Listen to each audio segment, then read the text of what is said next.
The problem in rural ICU, there is many times a mismatch. This matching our level of ICU based on the type of patients who are coming.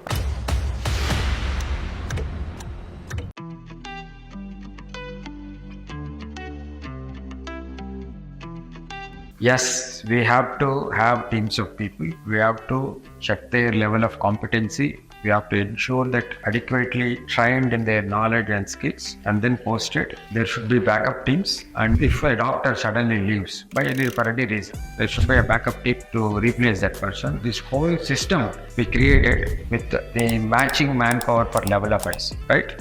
The problem in rural healthcare is that whether it is city also and ICU care, there is no matching. There is many times a mismatch. If an ICU is there, which is managing one level of, let us say, secondary level of ICU care. In ICU care also there is primary level, secondary level, tertiary level, quaternary level. If something is managing a secondary level ICU care, where 80% of patients are secondary level, okay? And then they don't need to have a quaternary level manpower. It is a misfit. Okay, now what will happen? There the expenses will be more, results will be less. In the same way, when you are receiving quaternary level patients, you can't manage it with a primary level ICU. So, this matching our level of ICU based on the type of patients who are coming and the infrastructure of hospital, and then you fix the turnaround times with every department and then give the matching team. Over a period of time, when the hospital evolves, that area evolves, okay, that whole ecosystem evolves, you move to from secondary to tertiary level, from tertiary to quaternary level. Understand?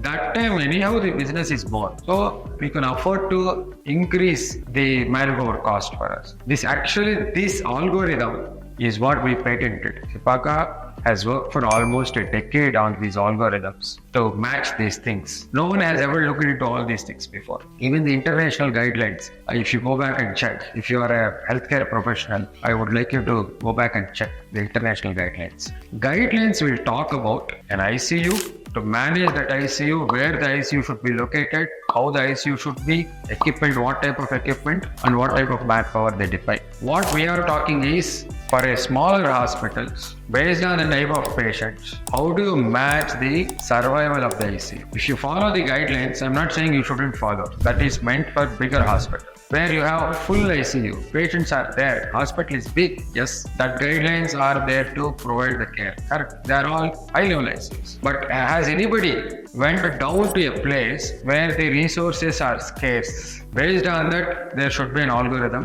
where what type of patients I manage, for which what type of teams I need, for which what type of investment I need, what is my ROI time, and how do I improve the business, how do I sustain the business. That is Sipaka. Okay, if you follow only the guidelines where how the ICU should be fine, they will only say when patient comes you do this. They don't say how to get the patient, right? How to sustain the ICU. No.